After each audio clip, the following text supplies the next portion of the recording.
ഇപ്പോൾ ലാലേട്ടൻ director directors actors ആവുന്നുണ്ട്.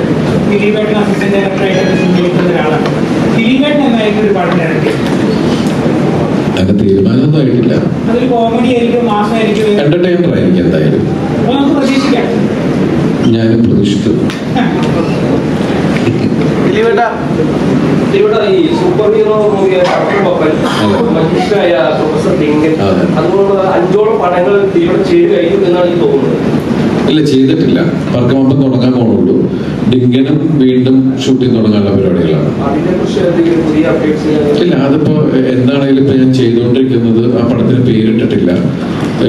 ക്യൂനും ജനഗണമനൊക്കെ ഇത് ഷാരിസ് ഉണ്ട്. ഷാരിസിന്റെ ഇതില് പുതിയ വിൻഡോ സ്റ്റീഫൻ എന്ന് പറഞ്ഞ ആള് വർക്ക് ചെയ്യുമ്പോൾ ഡയറക്ടറായിരിക്കുന്ന പടം ചെയ്യുന്ന ലിസ്റ്റ് പ്രൊഡ്യൂസ് ചെയ്യുന്നത്. അത് കഴിഞ്ഞാൽ പിന്നെ പപ്പ, അതൊക്കെ എല്ലാം പുതിയ ആൾക്കാരുടെ രീതികളും കാര്യങ്ങളൊക്കെയാണ്. പറക്കം പപ്പൻ, ഇതൊക്കെയാണ് കണ്ടിന്യൂസ് വരുന്ന പ്രൊവൈഡുകൾ. ഈ ആൻഷി എന്നൊക്കെ ഉള്ളതാണ്.